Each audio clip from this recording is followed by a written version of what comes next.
Welcome to Chandru maths. SSC constable GD எக்ஸாமுக்கான English grammar crash கோர்ஸோட 22nd part தான் வந்து இந்த வீடியோ நம்ம வந்து பார்க்க போறோம். இது வரைக்கும் நம்ம 21 பார்ட் பார்த்துட்டோம். ஓகே, ஸோ இந்த வீடியோலையுமே எஸ்எஸ்சி ஜிடி 2024ல கேட்டிருந்த ஒரு 20 கிராமர் கொஸ்டின்ஸ் வந்து பார்க்க போறோம். ஸோ இந்த ஒவ்வொரு கொஸ்டின் வர்றப்போ நீங்க வீடியோ பாஸ் பண்ணிட்டு உங்களோட ஆன்சர் என்ன வருது அப்படிங்கிறத கண்டுபிடிச்சிட்டு கடைசியில 20க்கு எத்தனை கொஸ்டின் உங்களுக்கு கரெக்டா வந்துருந்துச்சு அப்படிங்கறத வந்து மறக்காம கமெண்ட் பண்ணி சொல்லுங்க. ஸோ இது வரைக்கும் நம்ம கொடுத்துருக்கிற எல்லா வீடியோவும், இப்போ நான் இது வரைக்கும் கொடுத்துருந்த அந்த 21 வீடியோவும் இந்த பிளேலிஸ்ட்ல அவைலபிளா இருக்குது. SSC GD English crash course அப்படிங்கக்கூடிய பிளேலிஸ்ட்ல அவைலபிளா இருக்குது. பிளேலிஸ்டுக்கான லிங்க் வந்து டிஸ்கிரிப்ஷன்ல இருக்குது. ஓகே, ஸோ நம்ம ஸ்டார்ட் பண்ணலாம். An ant can carry up to 50 times its body weight. அதாவது ஒரு எறும்பு அதோட வெயிட் என்னவோ அதுல 50 மடங்கு வெயிட் இருக்கக்கூடிய பொருளை கூட அதால தூக்கிட்டு போக முடியும் அப்படிங்கிற மாதிரி சொல்றாங்க. ஓகே, இப்போ 50 டைம்ஸ் அப்படிங்கிறது கரெக்டா தான் இருக்குது. இட்ஸ், இந்த இட்ஸுக்கும் அதே மாதிரி இந்த இட்ஸுக்கும் என்ன வித்தியாசம்னு பார்க்கணும். இந்த மாதிரி இட்ஸ் வராது. ஓகே, இந்த இட்ஸுக்கும் என்ன வித்தியாசம் அப்படிங்கிறத பார்க்கணும். இப்போ 50 டைம்ஸ்ங்கிறது கரெக்ட் தான். 50 டைம் அப்படிங்கிற மாதிரி வராது, ஏன்னா 50 அப்படிங்கிறப்போ டைம்ஸ் அப்படிங்கிற மாதிரி வரும். Okay, 50 times. ஸோ இப்போ இந்த ரெண்டு ஆப்ஷனும் கிடையாது. இப்போ இதுல வந்து இம்ப்ரூவ்மெண்ட் இருக்குதா இல்லையா, அப்படி இருந்தா இது கரெக்டா இல்லைன்னா இது கரெக்டா அப்படிங்கிறத வந்து நம்ம சொல்லணும். ஓகே, இப்போ இட்ஸ்ன்னு வச்சுக்கோங்களேன். அதாவது இந்த மாதிரி அப்போஸ்ட்ராபி போட்டு எஸ் வருது அப்படின்னா இதுக்கு என்ன மீனிங் அப்படின்னா இட் இஸ், இல்லைன்னா இட் வாஸ், இல்லைன்னா இட் ஹேஸ். இந்த மாதிரி 3 மீனிங் உண்டு. ஆனா இங்க வந்து என்ன சொல்ல வராங்க, அதனுடைய பாடி வெயிட்ல 50%, அதோட பாடி வெயிட்ல 50 மடங்கு எவ்வளவு இருக்குமோ அவ்வளவு வெயிட் அதால தூக்க முடியும் அப்படிங்கிற மாதிரி தான் சொல்றாங்க. ஸோ அதனுடைய அப்படிங்கிற மாதிரி மீனிங்ல இது வரல. ஓகே, ஸோ அதனுடைய அப்படிங்கக்கூடிய மீனிங்ல இந்த இட்ஸ் தான் வரும். இதை நம்ம இட்ஸ்ன்னு தான் சொல்லுவோம், இதையும் இட்ஸ்ன்னு தான் சொல்லுவோம். ஆனா இதோட மீனிங் இந்த மாதிரி நடுவில் அப்போஸ்ட்ராபி வந்துச்சுன்னா அதோட மீனிங் வந்து பாத்தீங்கன்னா it is, it was, it has அப்படிங்கிற மாதிரி எது வேணாலும் இருக்கலாம். அது அந்த சென்டென்ஸ்ல எப்படி வந்திருக்குது அப்படிங்கிறத பொறுத்து நம்ம வந்து புரிஞ்சுக்கணும். ஆனா இப்படி வந்திருந்தா அதனுடைய அப்படிங்கிற மாதிரி மீனிங். ஓகே, இப்படி வந்திருந்தா அதனுடைய. இப்போ இந்த இடத்துல வந்து இந்த இட்ஸ் வருமா, இந்த இட்ஸ் வரணுமா, இதுதான் வரணும். ஸோ அப்போ இந்த இடத்துல வந்து மிஸ்டேக் இருக்குது. இதுதான் கரெக்டான ஆன்சரா இருக்கும். ஓகே, ஸோ புரிஞ்சிருக்குன்னு நினைக்கிறேன். இந்த மாதிரியே இன்னும் 2-3 கொஸ்டின் கேட்டிருக்காங்க. கண்டிப்பா இந்த வருஷமும் கேட்கறதுக்கு வாய்ப்பு இருக்குது. எப்படியும் மொத்தமா எல்லா ஷிஃப்ட்லையும் பார்த்தா இந்த மாதிரி ஒரு 10 கொஸ்டின் வரதுக்கு வாய்ப்பு இருக்குது. அதனால நீங்க நோட் பண்ணி வச்சுக்கோங்க. அடுத்த கொஸ்டின் பாருங்க. Sham is trying to study hardest for his upcoming exams. Hardest அப்படின்னு சொல்லி சூப்பர்லேட்டிவ் வந்திருக்கு. ஓகே, ஹார்டர், ஹார்டஸ்ட் அப்படிங்கிற மாதிரி. ஸோ இந்த இடத்துல தேவையில்லை, சூப்பர்லேட்டிவ் தேவையில்லை. ஏன்னா இதுல எதோடையும் கம்பேர்லாம் பண்ணல. ரொம்ப அதிகமா படிச்சா, ரொம்ப ஹார்ட் ஒர்க் பண்ணா, ரொம்ப ஹார்டா படிச்சா அப்படிங்கிற மாதிரி தான் வந்திருக்கு. ஸோ ஸ்டடி ஹார்ட் அப்படிங்கிற மாதிரி தான் வந்திருக்கணும். ஓகே, ஸோ இந்த இடத்துல ஹார்டஸ்ட் வந்திருக்காது, ஸ்டடி ஹார்ட் அப்படிங்கிற மாதிரி வந்திருக்கும். ஓகே, ஸோ புரிஞ்சுக்கணும்னு நினைக்கிறேன். இந்த இடத்துல வந்து இந்த ஹார்டஸ்ட் அப்படிங்கக்கூடிய இடத்துல தான் எரர் இருக்குது. அடுத்த கொஸ்டின் பாருங்க. மறுபடியும் ஹார்ட் வச்சு இன்னொரு கொஸ்டின். இந்த வீடியோல இன்னொரு கொஸ்டினும் வருது. ஓகே, அதனால இந்த ஹார்ட்லி அதோட மீனிங் வந்து தெரிஞ்சுக்கணும். ஹார்ட்னா எல்லாருக்குமே தெரிஞ்சிருக்கும். ஹார்ட்னா வந்து கடினமாக. ஓகே, கடினமாக அப்படின்னு சொல்லிட்டு மீனிங்ல வரும். ஓகே, அதே மாதிரி ஹார்ட்லி அப்படின்னா மீனிங்கே சேஞ்ச் ஆயிரும். ஓகே, ஹார்ட்லி அப்படின்னா இல்லை அப்படிங்கக்கூடிய ஒரு நெகட்டிவ் மீனிங்ல வந்துடும். ஓகே, அந்த மாதிரி ஹார்ட்லி அந்த மாதிரி இருக்கிறதுக்கு சான்ஸ் கம்மி அப்படிங்கிற மாதிரி மீனிங்ல வந்துடும். ஓகே, ஸோ ஹார்டுக்கும் ஹார்ட்லிக்கும் அப்படியே டிஃபரெண்ட் மீனிங் இருக்குது. ஓகே, ஹார்ட்னா கடினமாக, ஆனா ஹார்ட்லினா இல்லை அப்படிங்கக்கூடிய மீனிங்ல வந்து. ஸோ இந்த கொஸ்டின் பாருங்க. She works hardly to pay her younger sisters school fee. அதாவது தன்னோட யங்கர் சிஸ்டரோட ஸ்கூல் ஃபீஸை கட்டுறதுக்காக அவ வந்து ரொம்ப ஹார்ட் ஒர்க் பண்றா. ஸோ ஹார்ட் ஒர்க் பண்றாதான். ஒர்க்ஸ் ஹார்ட்லின்னா அவன் வேலையே பார்க்க மாட்டா அப்படிங்கிற மாதிரி மீனிங்ல வந்துடும். ஓகே, அப்ப இந்த இடத்துல ஹார்ட்லி அப்படிங்கிற மாதிரி வராது. ஓகே, இந்த இடத்துல வந்து ஷி ஒர்க்ஸ் ஹார்ட் அப்படிங்கிற மாதிரி போட்டிருந்தாதான் கரெக்டா இருக்கும். ஸோ இந்த 2 மீனிங்கையும் நீங்க தெரிஞ்சு வச்சுக்கோங்க. கண்டிப்பா இதை வச்சும் கொஸ்டின்ஸ் கேட்டிருக்காங்க. திரும்ப கேட்கறதுக்கு அதிகமான சான்ஸ் இருக்குது. அடுத்த கொஸ்டின் பாருங்க. The monkey hung from the tree by its tail. இங்கே பாருங்க, அந்த இட்ஸோட தான் இங்க இந்த இட்ஸ் வந்திருக்கு. ஆப்ஷன்ல இந்த இட்ஸும் கொடுத்துருக்காங்க. ஓகே, இப்போ அந்த குரங்கு வந்து மரத்துல அதோட டெய்ல் மூலமா, அதோட வாலை சுத்திக்கிட்டு தொங்கி இருக்கு. ஓகே, அதோட டெய்ல் மூலமா, அதோட வால் மூலமா தொங்கி இருக்கு அப்படின்னு மாதிரி சொல்றாங்க. டெய்ல்னா வால். ஓகே, டெய்ல்ஸ்ன்னு சொல்லி ப்ளூரல்ல வராது, ஏன்னா குரங்குக்கு ஒரு வால் தான் இருக்கும். இங்க ஒரு குரங்க தான் சொல்றாங்க. அப்போ டெய்ல்ஸ்னு வர்றதுக்கு வாய்ப்பு கிடையாது. By its tail, by its tailed, டெய்ல்டுங்கிறதும் வராது. ஏன்னா டெய்ல்ங்கிறது ஒரு பெயர் சொல். ஓகே, அதோட வாழை குறிக்குது. அப்போ இந்த இடத்துல வந்து டெய்ல்டு அப்படிங்கிற மாதிரி வேர்ப் மாதிரி வராது. ஸோ இப்போ இது கரெக்டா இல்லைன்னா இது கரெக்டான்னு பார்க்கணும். நான் இப்போதான் சொல்லியிருந்தேன், இந்த மாதிரி வந்துருந்துச்சுன்னா அப்போஸ்ட்ராபி போட்டு வந்துருச்சுன்னா அதுக்கு வந்து it is, it has, it was அந்த மாதிரி மீனிங் உண்டு. ஆனா அதனுடைய வாளால், அதனுடைய வாளுடைய உதவியால் அது வந்து தொங்குனுச்சு அப்படிங்கிற மாதிரி தான் சொல்றாங்க. அப்போ அதனுடைய அப்படிங்கிறதுக்கு வந்து இந்த இட்ஸ் தான் வரும். இது கரெக்டா தான் வந்திருக்கு. அப்போ நோ இம்ப்ரூவ்மெண்ட் அப்படிங்கிறது தான் கரெக்டான ஆன்சரா இருக்கும். அடுத்த கொஸ்டின் பாருங்க. Before the meeting begin he will have already left for his lunch break. So question பாருங்க, இங்க வந்து பாஸ்ட்ல இருக்குது. ஏன்னா பிகின் அப்படிங்கிறதோட பாஸ்ட் டென்ஸ் தான் வந்து பிகன். இந்த வார்த்தை நான் இது 3வது தடவை சொல்றேன் இந்த சீரீஸ்லயே. ஓகே, இது பாஸ்ட் டென்ஸ். சரி, இது பாஸ்ட்னா இங்க வந்து ஃபியூச்சர்ல வருது. வில் ஹேவ் ஆல்ரெடி லெஃப்ட் அப்படின்னு சொல்லி ஃபியூச்சர்ல வருது. Will have plus V3. லெஃப்ட்ங்கிறத மட்டும் வச்சு நீங்க பாஸ்ட்னு சொல்லக்கூடாது. வில் ஹேவ் பிளஸ் V3, அவன் வந்து கிளம்பியிருப்பான் அப்படிங்கிற மாதிரி. ஓகே, ஃபியூச்சர்ல இது நடந்து முடிஞ்சிருக்கும் அப்படின்னு சொல்ற மாதிரி வில் ஹேவ் பிளஸ் V3 வந்திருக்கு. ஓகே, ஸோ இந்த இடத்துல ஃபியூச்சர் வருது, இந்த இடத்துல வந்து பாஸ்ட் வருது. இங்க ப்ரெசன்ட் ஃபியூச்சர் வர்றதுக்கு கூட வாய்ப்பு இருக்கு. ஆனா பாஸ்டும் ஃபியூச்சரும் சேர்ந்து வர்றதுக்கு சான்ஸே கிடையாது. அப்ப கண்டிப்பா இங்க ஏதோ ஒரு இடத்துல எரர் இருக்குது. ஓகே, அப்ப நீங்க மீனிங் பார்க்கணும். Before the meeting began, meeting ஆரம்பிக்கிறதுக்கு முன்னாலேயே he will have already left for his lunch break, அவன் வந்து லஞ்ச் பிரேக்குக்கு கிளம்பி இருப்பான் அப்படிங்கிற மாதிரி சொல்றாங்க. அப்ப மீட்டிங் வந்து இன்னும் ஆரம்பிக்கல, இனிமேல் தான் ஆரம்பிக்க போகுது. ஓகே, ஸோ மீட்டிங் ஆரம்பிக்கிறதுக்கு முன்னாலேயே அவன் வந்து லஞ்ச் பிரேக்குக்கு கிளம்பியிருப்பான் அப்படிங்கிற மாதிரி சொல்றான். ஓகே, யாரையாச்சும் கிண்டல் பண்ற மாதிரி கூட சொல்லலாம். மீட்டிங்னா அவன் சாப்பிட போயிடுவான் அப்படிங்கிற மாதிரி. ஓகே, நம்ம மீட்டிங்னு சொன்னாலே அதை ஆரம்பிக்கிறதுக்கு முன்னாலே அவன் சாப்பிட கிளம்பி போயிருப்பான் அப்படிங்கிற மாதிரி. ஓகே, ஸோ இது ஃபியூச்சர்ல இந்த ஆக்ஷன் கம்ப்ளீட் ஆயிருக்கும் அப்படிங்கிற மாதிரி. ஸோ அப்போ இந்த இடத்துல வந்து கண்டிப்பா எரர் இருக்குது. பிகான் அப்படிங்கிற மாதிரி வராது. இந்த இடத்துல பாஸ்ட்ல வர்றதுக்கு வாய்ப்பு இல்லை. இங்க எப்படி வந்திருக்கும் அப்படின்னு பாத்தீங்கன்னா பிகின்ஸ் அப்படிங்கிற மாதிரி வந்திருக்கும். மீட்டிங் ஆரம்பிக்கிறதுக்கு முன்னாலேயே he will have already left for his lunch break அப்படிங்கிற மாதிரி போட்டிருந்தா கரெக்டா இருக்கும். ஓகே, அதற்கு முன்னாலேயே அப்படிங்கிற மாதிரி. ஓகே, ஸோ புரிஞ்சிருக்கும்னு நினைக்கிறேன். அப்ப எங்க எரர் இருக்குது? பிகின் அப்படிங்கக்கூடியதான் வரும், பிகான் வராது. ஓகே, ஸோ புரிஞ்சிருக்கும்னு நினைக்கிறேன். ஐ திங்க் ஓகா, அதாவது ரைண்ட் ஸ்ட்ராங் ஸ்மெல்லிங் சீஸ், இதோட பேரை வந்து ஓகான்னு சொல்றாங்க. இது ஒரு cheese. Okay, is a bit too dash for a cheese plate as it can overpower the other selections. அதாவது இந்த ஓகா அப்படிங்கக்கூடிய ஒரு சீஸ் வந்து is a bit too for a cheese plate. Cheese பிளேட்டுக்கு அது டூ என்னவா இருக்கும்னு சொல்றாங்க. ஸோ அது வந்து it can overpower the other selections. அது வந்து மற்றதை ஓவர் பவர் பண்ணிடும். அப்ப இதோட இது அதிகமானனால மற்ற டேஸ்ட் தெரியாம போறதுக்கு வாய்ப்பு இருக்குது. அந்த சீஸ் பிளேட்ல இதை நம்ம ஆட் பண்ணோம் அப்படிங்கிற மாதிரி சொல்றாங்க. ஓகே, ஸோ இந்த இடத்துல நம்மளுக்கு மீனிங் தெரியணும். 4 வேர்டுமே வந்து மீனிங் தெரிஞ்சாதான் ஆன்சர் பண்ண முடியும். ஸோ இந்த மாதிரியும் ஒரு சில நேரம் கொஸ்டின் கேட்கறாங்க. ஓகே, மீனிங் தெரிஞ்சாதான் ஆன்சர் பண்ண முடியும் அப்படிங்கிற மாதிரி. முடிஞ்சா பண்ணுங்க, முடியலன்னா நீங்க ஸ்கிப் பண்ணிருங்க. ஓகே, இப்ப பிளாண்ட்னா வந்து என்னன்னா சாந்தமான இல்லைன்னா சாதுவான, அது ரொம்ப சாந்தமானது, அதனால அது வந்து ஓவர் பவர் பண்ணிரும் அப்படிங்கிற மாதிரி சொன்னா கரெக்டா இருக்காது. அடுத்ததா வந்து பாத்தீங்கன்னா பஞ்சண்ட் அப்படின்னா காரமான, அது ரொம்ப காரமா இருக்கும், அதனால அது மற்ற டேஸ்ட் வந்து தெரியாம போறதுக்கு வாய்ப்பு இருக்கு. கரெக்ட் தான். நம்ம வந்து என்னதான் சூப்பரா ஒரு சமையல் பண்ணாலும் காரம் அதிகமாயிருச்சுன்னா மற்ற டேஸ்ட் தெரியாது. காரத்தோட இது மட்டும்தான் நம்மளுக்கு தெரியும். அப்போ இந்த இடத்துல பஞ்சண்ட் அப்படிங்கிறது கரெக்டா இருக்கலாம். ஓகே, அடுத்த சப்டில்னா நுட்பமான, அது ரொம்ப நுட்பமான அப்படிங்கிறனால அது வந்து மற்றதை வந்து இது பண்ணிடும்னு சொல்ல முடியாது.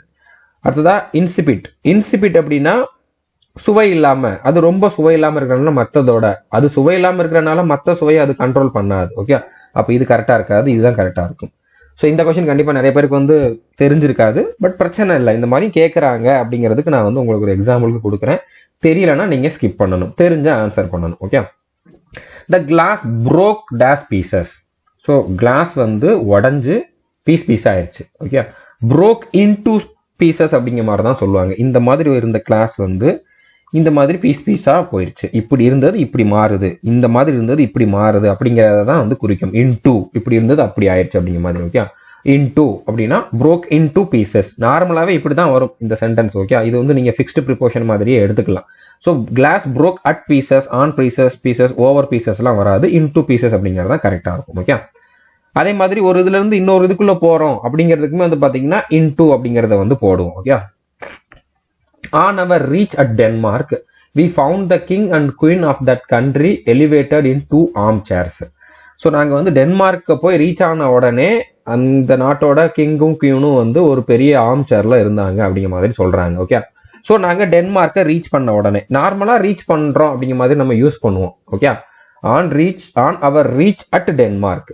அதே மாதிரி ஒரு நாட்டை குறிக்கிறப்போ நம்ம அட்டுங்கிறத போடக்கூடாது. அது ஒரு பெரிய நாடு. ஓகே. எக்ஸாக்டா ஒரு பர்டிகுலர் ஊரை குறிக்கிறோம், பர்டிகுலர் ஒரு பிளேஸை குறிக்கிறதுக்கு நம்ம அட்டு போடலாம். நாட்டை குறிக்கிறதுக்கு வந்து நம்ம இன் தான் போடணும். In India, in Pakistan, in Denmark அப்படிங்கிற மாதிரி தான் வரணும். ஓகே. இது ஒரு ஹிண்ட். அதை வச்சு நீங்க வந்து இது ஆன்சர் இல்லைன்னு கண்டுபிடிச்சலாம். அட்டு வராது. ஓகே. ஸோ இன் வச்சு 2 ஆப்ஷன் இருக்குது. இதுவும் வராது, இம்ப்ரூவ்மெண்ட் இருக்குது, கரெக்ஷன் இருக்குது, இதுவும் வராது. இப்போ இன் வச்சு 2 இருக்குது. On our arrival in Denmark, on our rival in Denmark. ரைவல்னா பகை. ஓகே. இப்போ பாகிஸ்தானுக்கு இந்தியாவுக்கும் மேட்ச்னாலே நீங்க அதுல ஆட் போடுறப்ப பார்த்துருப்பீங்க ரைவல் அப்படிங்கிற மாதிரி வரும். ஓகே. அதாவது நீங்க கண்டிப்பா அடுத்து கூட பாருங்க, மேட்ச் வருது அப்படின்னாலே இப்போ கூட அடுத்து எதுவும் மேட்ச் இருக்கும். ஸோ அதுல கூட பாருங்க, விளம்பரம் அதுக்கு முன்னால போடுறாங்க, இந்த மாதிரி இத்தனாம் தேதி வந்து மேட்ச் இருக்குதுன்னு போடுறாங்கன்னா அதுக்கு இந்த ரைவல் அப்படிங்கிற வேர்டு வந்து கண்டிப்பா யூஸ் பண்ணிருப்பாங்க. இங்கிலாந்துக்கும் ஆஸ்திரேலியாவுக்கும் மேட்ச் நடக்க போதுனாலுமே இந்த வார்த்தையை யூஸ் பண்ணுவாங்க. அது ஒரு பகை அப்படிங்கிற மாதிரி. ஓகே. ஸோ ரைவல் அப்படின்னா வந்து பகையை குறிக்கும். பகைன்னு சொல்லலாம், இல்லைன்னா போட்டி, ஒரு பெரிய போட்டியாளர் அப்படிங்கிற மாதிரி கூட குறிக்கும். ஓகே. ஸோ இந்த இடத்துல எங்களோட போட்டி அப்படிங்கிற மாதிரி போட்டிருந்தா கரெக்டா இருக்கா?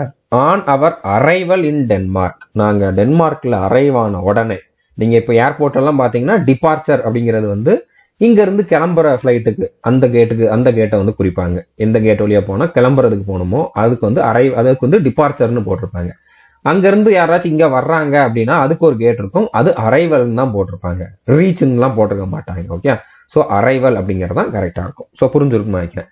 No one may deny that Angelina was a devoted wife and mother. So devoted அப்படின்னா ரொம்ப பற்றோட இருக்கிறது அந்த மாதிரி சொல்லலாம். ஓகே. ரொம்ப டிவோட்டடா இருப்பாங்க, ரொம்ப டெடிகேட்டடா இருப்பாங்க, அந்த மாதிரி மீனிங்ல வரும். ஓகே. ஸோ ஏஞ்சலினா வந்து ஒரு டிவோட்டட் ஒய்ஃப், அதுக்கப்புறம் ஒரு டிவோட்டட் மதர் அப்படிங்கறத வந்து யாரும் மறுக்க முடியாது அப்படிங்கிற மாதிரி தான் இந்த இடத்துல வந்திருக்கணும். முடியாது அப்படிங்கிற இடத்துல வந்து கேன் இல்லைன்னா குட் தான் வரும். ஓகே. மேங்கிறது வந்து சந்தேகமா இருக்கிறது தான் வரலாம். சான்ஸ் இருக்குது, இந்த மாதிரி நடக்கலாம் அப்படிங்கிற மாதிரி இடத்துல தான் மே வரும். ஓகே. ஸோ இந்த கொஸ்டினும் ஒரு சிலருக்கு நான் இது வரைக்கும் எக்ஸ்பிளைன் பண்ணாதனால தெரியாம இருக்கிறதுக்கு வாய்ப்பு இருக்குது. பட் நீங்க நம்மளோட கோர்ஸ்ல இருக்கக்கூடிய கம்ப்ளீட் கிராமர் பார்த்துருந்தீங்கன்னா இது நான் முதலே சொல்லியிருப்போம். ஓகே. ஸோ மேனா வந்து சான்ஸ் இருக்குது, டவுட்ல இருக்கிற மாதிரி தான் சொல்லுவாங்க. ஆனா யாராலையுமே இதை வந்து மறுக்க முடியாது அப்படிங்கிற மாதிரி தான் வந்திருக்கு. அப்ப இந்த இடத்துல வந்து நோ ஒன் கேன் டினை அப்படிங்கிற மாதிரி போட்டிருந்தா தான் கரெக்டா இருக்கும். ஓகே. ஸோ அப்போ இந்த இடத்துல மே வராது, கேன் வரும். அடுத்த கொஸ்டின் பாருங்க. Travel helps you become more broad minded and you learn something new toss you go. So நீங்க டிராவல் பண்றப்போ உங்களோட மைண்ட் வந்து பிராட் ஆகும். ஓகே. உங்களோட நாலேஜ் வந்து அதிகமாகும். நீங்க எந்த இடத்துக்கு போனாலும் அங்க ஏதாச்சும் ஒன்று புதுசா வந்து கத்துக்குவீங்க அப்படிங்கறத சொல்ல வர்றாங்க. Okay. You learn something new toss you go. So you go வராது. Okay. So you go, wherever you go வரலாம். அனதர்னா வேற நீ போறப்போ அப்படிங்கிற மாதிரி வராது. ஓகே. நீ எங்கெல்லாம் போறையோ, வேறவர்னா எங்கெல்லாம், எங்க போனாலும், எங்க வேணும்னாலும் அப்படிங்கறத வேறவர் அப்படிங்கிறது. ஓகே. ஹூம் எவர் அப்படின்னா யாராக இருந்தாலும் அப்படிங்கிற மாதிரி. நியூ வேறவர் யூ கோ அப்படிங்கறது தான் கரெக்டா இருக்கும். நீ எங்க போனாலும் ஏதாச்சும் ஒண்ணு புதுசா கத்துக்குவ அப்படிங்கிறதுக்கு வேறவர் போட்டாதான் கரெக்டா இருக்கும். ஹூம் எவர் அப்படிங்கிறது வந்து இங்க மேட்சே ஆகாது. யாராக இருந்தாலும், நியூ யாராக இருந்தாலும் நீ கத்துக்குவ அப்படிங்கிற மாதிரி கிடையாது. Okay. Something new wherever you go, நீ எங்க போனாலும் ஏதாச்சும் ஒன்று புதுசா கத்துக்குவ. ஓகே. ஸோ வேறவர்னா எங்கு வேண்டுமானாலும் அப்படிங்கிற மாதிரி மீனிங்.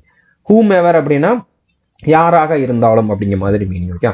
அனதர் உங்க எல்லாருக்குமே தெரிஞ்சிருக்கும். அதே மாதிரி சோங்கிறதும் புரிஞ்சிருக்கும். Okay. Sneha worked really harder for this event but unfortunately it got cancelled. இங்க பாருங்க ஹார்டர். நான் திரும்ப சொல்றேன், இந்த மாதிரி கம்பேரிட்டிவ் டிகிரி, சூப்பர்லேட்டிவ் டிகிரி வச்சு அதிகமான கொஸ்டின் வருது. ஓகே. ஸோ ஸ்னேகா வந்து ரொம்ப அதிகமா இதுக்காக ஒர்க் பண்ணா, ரொம்ப கடினமா உழைத்தாள். ஆனாலும் அந்த ஈவெண்ட் வந்து கேன்சல் ஆயிருச்சு அப்படிங்கிற மாதிரி சொல்றாங்க. ஓகே. ஹார்டர்ங்கிறது வந்து கம்பேரிட்டிவ் டிகிரி. ஸோ இங்க கம்பாரிசன்லாம் பண்ணல, இவ இப்படி ஒர்க் பண்ணான்னு தான் சொல்றாங்க. அப்போ ஹார்டர் வரக்கூடாது, ரியலி ஹார்ட் அப்படிங்கிற மாதிரி போட்டிருந்தா கரெக்டா இருக்கும். Okay. Sneha work really hard for this event அப்படின்னு போட்டிருந்தா தான் கரெக்டாக இருக்கும். இங்கே வந்து கம்பாரிசன் தேவையில்லை. Okay. And hour later a dog began to howl somewhere in a farm house far down the road. So இங்கிலீஷில் இந்த சென்டென்ஸ் எப்போவுமே வரும். Okay. Down the road, down the ரோடுனா ரோட்ல ஒரு இடத்துல அப்படிங்கிற மாதிரி meaning. Okay. Down the road அப்படிங்கிற மாதிரி தான் வரும். இப்போ இது வந்து சென்டென்ஸ் இம்ப்ரூவ்மெண்ட் தான். இந்த பிராக்கெட்ல இருக்கிறது கரெக்டா இருக்குதா இல்லைன்னா கரெக்டா இல்லைன்னா எது கரெக்டா இருக்கும் அப்படிங்கிறத நம்ம சூஸ் பண்ணணும். ஓகே. இப்போ எங்கேயோ ஒரு இடத்துல நாய் வந்து ஊழ விட்டுருக்கு ரோட்ல, ஏதோ ஒரு இடத்துல ஃபார்ம் ஹவுஸ் வந்து இந்த ரோடு பக்கத்துல இருக்குது அப்படிங்கிற மாதிரி சொல்றாங்க. ஓகே. ஸோ அப்போ இந்த இடத்துல வந்து டவுன் த ரோட் அப்படிங்கிறது கரெக்ட் தான். ஃபார்னா தூரத்துல அப்படிங்கிற மாதிரி, ஃபார்ம் ஹவுஸ்ல, இன்ன ஃபார்ம் ஹவுஸ் அந்த ஃபார்ம் ஹவுஸ்ல அப்படிங்கிற மாதிரி. Okay. Inside a farm house far downwards, டவுன்வார்ட்ஸ்னா கீழ் நோக்கி ரோட்ல அப்படிங்கிற மாதிரி சொல்ல மாட்டோம். அங்க ஏதோ ரோட்ல அப்படிங்கிற மாதிரி சொல்லுவாங்க. ஓகே. ஸோ இது வராது. Form house for up the road அப்படிங்கிற மாதிரியும் வராது. டவுன் த ரோட் அப்படிங்கிறது வந்து இது நார்மலா இது இங்கிலீஷ்ல யூஸ் பண்ணக்கூடிய ஒரு ஃப்ரேஸ். ஓகே. இது இப்படிதான் வரும். ஃபார் டவுன் த ரோட் இது வந்து பாத்தீங்கன்னா இன்டு எ ஃபார்ம் ஹவுஸ். இன்டுனா ஒரு இடத்துல இருந்து இன்னொரு இடத்துக்கு உள்ள போறதுக்கு தான் நம்ம வந்து இன்டுன்னு சொல்லுவோம். ஆனா இங்க வந்து அது அங்கதான் இருக்குது. ஓகே. இன்டு போடுறதுக்கு அவசியமே இல்லை. ஸோ இந்த இடத்துல வந்து எந்த கரெக்ஷனும் கிடையாது. அடுத்த கொஸ்டின் பாருங்க. I have already paid him more than enough. More than எனஃப்னா என்ன மீனிங்? போதுமான அளவை விட அதிகமா கொடுத்துட்டேன், தேவைக்கு அதிகமா. மோர் தென் எனஃப் அப்படின்னாலே தேவைக்கு அதிகமா. இது நீங்க நார்மலா டே டு டே லைஃப்லயே வந்து யூஸ் பண்ணலாம். ஓகே. மோர் தென் எனஃப் அப்படின்னா தேவைக்கு அதிகமா. மோர் தென் கம்ப்ளீட் ஆயிடுச்சுனால அதுக்கப்புறம் என்ன மோர் அப்படிங்கிற மாதிரி வராது. ஓகே. கம்ப்ளீட்னா அது ஃபுல் ஆயிடுச்சு. ஃபுல்லானதுக்கும் அதிகமா அப்படிங்கிற மாதிரி நம்ம எப்பவுமே சொல்ல மாட்டோம். மோர் தென் ஹாஃப்ஸ், பாதிகள், அதுவும் பாதிகள் அப்படிங்கிற மாதிரி வந்திருக்கு. ஸோ பாதிகளுக்கும் மேல அப்படிங்கிற மாதிரி நம்ம நார்மலா யூஸ் பண்ணவே மாட்டோம். தேவைக்கு அதிகமா அப்படிங்கிறது யூஸ் பண்ணுவோம். மோர் தென் ஃபுல் ஆயிடுச்சு அதுக்கப்புறம் மோர் தென் அப்படிங்கிற மாதிரி நம்ம சொல்ல மாட்டோம். Okay. So more than enough அப்படின்னா என்னது? அவனுக்கு தேவைக்கு அதிகமா நான் வந்து பே பண்ணியிருக்கேன் அப்படிங்கிற மாதிரி மீனிங். ஓகே. ஸோ புரிஞ்சிருக்குன்னு நினைக்கிறேன். த ஸ்டடி ஹேஸுக்கு அப்புறம் ஹேடுக்கு அப்புறம் V3 தான் வரணும். ஆனா ஃபைண்ட் அப்படிங்கிறது வந்து V1. அப்போ இந்த இடத்துல தான் எரர் இருக்குது. ஸோ இதுதான் வந்து எரர் இருக்கக்கூடிய ஏரியா. இப்போ இந்த இடத்துல வந்து கரெக்டா போட்டிருந்தா என்ன வந்திருக்கணும்? ஃபவுண்ட் வந்திருக்கணும். Okay. The study has found and increasing correlation between அப்படிங்கிற மாதிரி போட்டிருந்தா கரெக்டா இருக்கும். நீங்க இதுல மீனிங்கே பார்க்க வேண்டாம். ரீட் பண்றப்பவே மேக்சிமம் கொஸ்டினுக்கு வந்து ஆன்சர் தெரிஞ்சிடும். மீனிங் பார்க்க தெரியாம இருந்தா கூட நான் கொடுத்திருந்த இந்த எல்லா வீடியோவும் பார்த்திருந்தீங்கன்னா மேக்சிமம் கிராமர் கொஸ்டினுக்கு நீங்க SSCGDல ஆன்சர் பண்ணிடலாம். Okay. He tried not to care and keeping marching forward. Okay. அவன் வந்து கேர் பண்ணாம இருக்கணும்னு ட்ரை பண்ணான். அதே மாதிரி அப்படியே மார்ச் பண்ணி முன்னோக்கி போகணும்னு நினைச்சான். ஓகே. அப்படியே போய்கிட்டு இருந்தான் அப்படிங்கிற மாதிரி சொல்றாங்க. ஓகே. முன்னோக்கி போனான். ஸோ டு கேர் அண்ட், இப்போ அண்டு வருதுன்னு வச்சுக்கோங்களேன். அண்டுக்கு முன்னால எந்த வார்த்தை இருக்குதோ அதே மாதிரி தான் இந்த பக்கமும் வரணும். அதே வார்த்தை வராது, கண்டிப்பா அதே வார்த்தை ரிப்பீட் ஆகாது. பட் இது எப்படி இருக்குதோ அதே மாதிரி தான் இங்கேயும் வரணும். இப்போ இங்க கேர் அப்படின்னு வந்திருக்கு, அது 2 + கேர். ஓகே. அதே 2 + என்ன வருமோ அதான் இங்கேயும் வரணும். ஓகே. இங்க 2 வந்து காமனா இருக்கிற மாதிரி. இப்போ நீங்க பிராக்கெட்டுக்குள்ள 2 + 4 இருந்துச்சுன்னா இந்த 2 வெளியில எடுத்துட்டு 1 + 2ன்னு போடுவீங்கல்ல. இந்த 2 காமனா எடுக்கிறீங்கல்ல, அது இந்த 1க்கும் சேரும், இந்த 2க்கும் சேரும். உள்ள பெருக்கினீங்கன்னா 2 + 4ன்னு மாறும். அதே மாதிரி தான் இந்த 2 வந்து இந்த அண்ட் இருக்கிற இந்த 2 வேர்டுக்கும் காமன். ஓகே. ஸோ இங்கேயும் 2 + V1 தான் வரும், இங்கேயும் 2 + V1 தான் வரும். அப்போ 2 கீப்பிங் அப்படிங்கிற மாதிரி V4 வராது. 2 கீப் மார்ச்சிங் ஃபார்வர்ட் அப்படிங்கிறது தான் கரெக்டான ஆன்சரா இருக்கும். ஸோ கீப்பிங் அப்படிங்கிறது வராது. ஓகே. ஸோ புரிஞ்சுருக்குன்னு நினைக்கிறேன். Dash she was partly deaf. She was a gifted pianist. Partly deafனா வந்து காது சரியா கேட்காதது. ஓகே. partly deaf, partlyனா சரியா கேட்காது, முழுசா இல்ல, கொஞ்சம் சரியா கேட்காது அப்படிங்கிற மாதிரி மீனிங். அவளுக்கு வந்து காது கேட்காது. she was a gifted pianist. அவர் ஒரு நல்ல பியானிஸ்ட் அப்படிங்கிற மாதிரி சொல்றாங்க. அப்ப இந்த இடத்துல என்ன வந்திருக்கணும்? அன்டில்னா அது வரைக்கும் அவளுக்கு காது சரியா கேட்காது. அவ வந்து ஒரு கிஃப்டட் பியானிஸ்ட். மேட்ச் ஆகல. ஓகே. மீனிங் வந்து இங்க கரெக்டா வரல, அது வரைக்கும் போடுறது சரியில்லை. ஆல்தோ அப்படின்னா இருந்த போதிலும், அப்படின்னா இருந்த போதிலும், அவ வந்து ஒரு காது சரியா கேட்காத ஒரு ஆளா இருந்தாலும் அவ வந்து ஒரு கிஃப்டட் பியானிஸ்ட். ஸோ இது மேட்ச் ஆகுது. ஓகே. அப்படி இருந்தாலும் அப்படின்னு சொல்லிட்டு இந்த இடத்துல ஒரு நெகட்டிவ் வந்திருக்கு, அடுத்து இங்க பாசிட்டிவ் வந்திருக்கு. அப்படி இருந்தாலும் அவ இந்த மாதிரி இருக்கா அப்படிங்கிற மாதிரி. அப்ப ஆல்தோங்கிறது கரெக்டா இருக்கும். பிகாஸ்னா ஏனென்றால் அவளுக்கு வந்து காது கேட்காத இருந்தனால அவன் வந்து கிஃப்டட் பியானிஸ்டா இருந்தாலும் சொல்லணும்னாலும் அதுவும் கரெக்டா இருக்காது. ஓகே, லாஜிக்கலா இருக்காது. எட்டுனா பட்டுங்கிற மீனிங் தான், ஆனால் அப்படிங்கிற மாதிரி. ஓகே, ஆனால் அவளுக்கு வந்து பார்ட்லி டெஃபா இருந்தா, அதுக்கப்புறம் வந்து கிஃப்டட் பியானிஸ்டா இருந்தா அப்படிங்கிறது வராது. இருந்த போதிலும், ஆனாலும், இருந்த போதிலும் அப்படிங்கிற மீனிங் வந்து ஆல் தான். ஓகே, இது வெறும் ஆனால் அப்படிங்கிறது தான். ஸோ புரிஞ்சிருக்குன்னு நினைக்கிறேன். அடுத்த கொஸ்டின் பாருங்க. யூ ஹேவ், யூக்கு அப்புறம் ஹேவ் வரும், கரெக்ட் தான். யூக்கு அப்புறம் எப்பவுமே ப்ளூரல் வெர்ப் தான் யூஸ் பண்ணுவோம். You have never loved me, நீ வந்து என்ன லவ் பண்ணதே கிடையாது இது வரைக்கும். Okay, you have either heart nor honouring feeling, உனக்கு வந்து இதயமும் கிடையாது, பாராட்டுற ஒரு ஃபீலிங்கும் கிடையாது அப்படிங்கிற மாதிரி சொல்றாங்க. ஓகே, ஸோ அப்போ அதுவும் கிடையாது இதுவும் கிடையாது அப்படிங்கிற மாதிரி சொல்றாங்க. நான் உங்களுக்கு ஸ்டார்டிங்லேயே கொடுத்திருந்த ஒரு 4-5 வீடியோலேயே சொல்லியிருப்பேன், எய்தர் ஆர் நெய்தர் நார் இந்த காம்பினேஷனை வச்சு கொஸ்டின் கேட்பாங்க அப்படின்னு. Okay, not only but also அந்த மாதிரி. ஸோ இங்க எய்தர் வந்தா அடுத்து ஆர் தான் வரணும். ஓகே, நெய்தர் வந்தா தான் நார் வரணும். ஸோ அப்போ இந்த இடத்துல எரர் இருக்குது. இப்போ நம்ம இதை மாத்தணுமா, ரெண்டும் ஒரே இடத்துல இருந்துச்சு, ஒரே ஸ்லாஷுக்குள்ள இருந்துச்சுன்னா நம்ம அதுல எரர்னு கண்டுபிடிச்சிருவோம். ஆனா இங்க வந்து பாருங்க, இங்க எய்தர் இருக்குது, இங்க நார் இருக்குது. அப்ப இங்க வந்து இங்க நெய்தர் நார் வருமா, இல்லைன்னா இங்க எய்தர் ஆர் வருமா, இதை மாத்தணுமா. ஸோ அதுக்கு நீங்க மீனிங் பார்க்கணும். ஓகே, உனக்கு வந்து என் மேல காதலே கிடையாது, உனக்கு இதயமே கிடையாது, இதயமும் கிடையாது, அதுக்கப்புறம் உனக்கு ஃபீலிங்கும் கிடையாது அப்படிங்கிற மாதிரி சொல்றாங்க. ஓகே, ரெண்டுமே கிடையாது. எய்தர் ஆர் போட்டோம்னா ரெண்டுல ஒண்ணு இருக்கு அப்படிங்கிற மாதிரி மீனிங். நீங்க வந்து அதோட டிஃபரன்ஸ் வந்து புரிஞ்சுக்கோங்க. எய்தர் ஆர் போட்டோம் அப்படின்னா ரெண்டுல ஒண்ணு இருக்கு அப்படிங்கிற மாதிரி மீனிங். இது நீங்க ரீசனிங் பார்த்துருந்தீங்கனாலே புரிஞ்சிருக்கும். நெய்தர் நார் போட்டோம்னா ரெண்டுமே இல்லை. இப்போ உனக்கு வந்து இதையா இல்லைன்னா ஃபீலிங் ரெண்டுல ஏதோ ஒண்ணு இருக்கு அப்படின்னு சொல்லிட்டு உனக்கு என் மேல லவ்வே இல்லைன்னு சொல்ல மாட்டோம். உனக்கு லவ்வே இல்லை, உனக்கு வந்து இதயமும் கிடையாது, ஃபீலிங்கும் கிடையாது அப்படிங்கிற மாதிரி தான் சொல்றாங்க. ஓகே, அப்ப ரெண்டுமே கிடையாதுன்னா நெய்தர் நார் தான் போடணும். அப்ப நார் கரெக்ட், இந்த இடத்துல வந்து நெய்தர் வந்திருக்கணும். ஓகே, ஸோ அப்ப இந்த இடத்துல தான் எரர் இருக்குது. ஸோ புரிஞ்சிருக்கும்னு நினைக்கிறேன். அடுத்த கொஸ்டின் பாருங்க. Colossal sums have days wasted on this project. Colossal அப்படின்னா என்ன மீனிங்னா, மாபெரும் ஒரு மிகப்பெரிய சம்ஸ் வேஸ்டட், அதாவது ரொம்ப அதிகமான ஒரு அமௌண்ட்டை வந்து வேஸ்ட் பண்ணியிருக்காங்க, பெரிய பணத்தை வந்து வேஸ்ட் பண்ணியிருக்காங்க இந்த ப்ராஜெக்ட்ல அப்படிங்கிற மாதிரி சொல்றாங்க. ஸோ ஹேவ் வந்திருக்கு, ஹேவ் டேஸ் வேஸ்டட், வேஸ்டடுங்கிறது V3. ஸோ இப்படி பார்த்தாலே உங்களுக்கு தெரிஞ்சிடணும், ஹேவ் டேஸ் வேஸ்டட் வருதுனாலே எப்பவுமே நடுவில் பீன் தான் வந்திருக்கும். Okay, have been plus V3, has been plus V3, had been plus V3 தான் வரும். ஏன்னா ஹேவ்க்கு அப்புறமே V3 தான் வரும், பீனே ஒரு V3 தான். Okay, so colossal sums have been wasted on this project அப்படிங்கிறது தான் கரெக்டா இருக்கும். இதை நீங்க நோட் பண்ணிக்கோங்க. இது வரைக்கும் இது தெரியல அப்படின்னா ஹேவ் ஹேஸ் ஹேடுக்கு அப்புறம் V3 வரும், பீனுமே வந்து V3 தான். ஓகே, அதுக்கப்புறம் இன்னொரு V3 வருதுன்னா நடுவில் கண்டிப்பா V3 தான் வரும். Have been wasted, has been wasted அந்த மாதிரி. ஓகே, ஸோ புரிஞ்சிருக்குன்னு நினைக்கிறேன். அடுத்ததா பாருங்க. Tracing the origin of horse domestication in the prehistoric era have proven to be an exceedingly difficult task. So இப்போ இந்த இடத்துல ஹேவ்ங்கிற வேர்ப் வந்திருக்கு.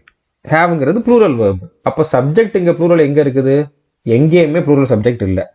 Tracing the origin of horse domestication, இதுதான் வந்து இங்க இருக்கக்கூடிய சப்ஜெக்ட்.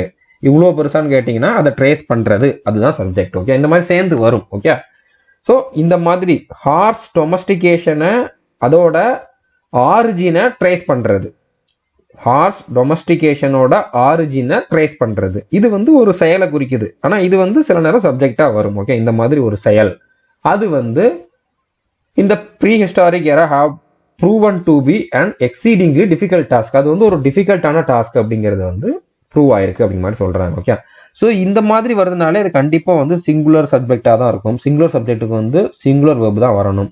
ஸோ ஹேவ் வந்திருக்காது, ஹேஸ் வந்திருக்கும். இந்த இடத்துல தான் எரர் இருக்கு. ஓகே, ஸோ புரிஞ்சிருக்கும்னு நினைக்கிறேன். அடுத்த கொஸ்டின் பாருங்க. Napoleon was one of the most capable generals in days history. இங்க ஆர்டிகல் கொடுத்துருக்காங்க, in a history, in the history, in and history. இதுல ஆர்டிகலே வராது அப்படிங்கிற மாதிரி கொடுத்துருக்காங்க. ஓகே, ஸோ இப்போ Napoleon was one of the most capable generals in the history. இப்போ நம்ம ஏன் போடணும்? இப்போ ஏன் கண்டிப்பா வராது, ஏன்னா ஏன் போட்டோம்னா இங்க வந்து உயிரெழுத்து சவுண்ட்ல வந்திருக்கணும். ஹிஸ்டரி, ஹி அப்படிங்கிறது வந்து உயிரெழுத்து சவுண்டு கிடையாது, அப்போ ஏன் வராது. ஓகே, போடுறோம்னா ஏதோ ஒரு இது அது வந்து நம்மளுக்கு தெரியாது, அது இப்பதான் நம்மளுக்கு ஃபர்ஸ்ட் சொல்றாங்க, இல்லைன்னா ஏதோ ஒண்ணு அப்படிங்கிற மாதிரி சொல்றது. ஹிஸ்டரி வந்து ஏதோ ஒரு விஷயம் நம்ம சொல்ல மாட்டோம். ஹிஸ்டரினாலே அது ஸ்பெசிஃபிக்கானது தான். ஒரு இது நம்மளுக்கு தெரிஞ்சது தான். ஓகே, ஸோ நம்மளுக்கு ஆல்ரெடி தெரிஞ்சது இல்லைன்னா ஒரு இதை ஸ்பெசிஃபிக்கா சொல்றோம் அப்படின்னா அந்த இடத்துல நம்ம தான் போடணும். ஆல்ரெடி தெரியாது, அதை நம்ம ஸ்பெசிஃபிக்காவும் சொல்லலை அப்படின்னா அந்த இடத்துல வந்து நம்ம ஏவோ ஆனா போடலாம். ஏதோ ஒன்று அப்படிங்கிற மாதிரி மீனிங்ல ஏவோ ஆனா வந்து போடலாம். ஓகே, ஸோ இந்த இடத்துல வந்து போட்டால் தான் கரெக்டாக இருக்கும். ஸோ புரிஞ்சிருக்குன்னு நினைக்கிறேன். நம்ம 20 கொஸ்டின் பார்த்துட்டோம். 20ல் உங்களுக்கு எத்தனை கொஸ்டின்ஸ் கரெக்டாக வந்திருக்குது அப்படிங்கிறத வந்து கமெண்ட் பண்ணி சொல்லுங்க. இது வரைக்கும் நம்ம சேனல் நீங்கள் சப்ஸ்கிரைப் பண்ணலாம் அப்படின்னா சப்ஸ்கிரைப் பண்ணிட்டு பெல் ஐக்கானை கிளிக் பண்ணி வச்சுக்கோங்க. All the best, thank you.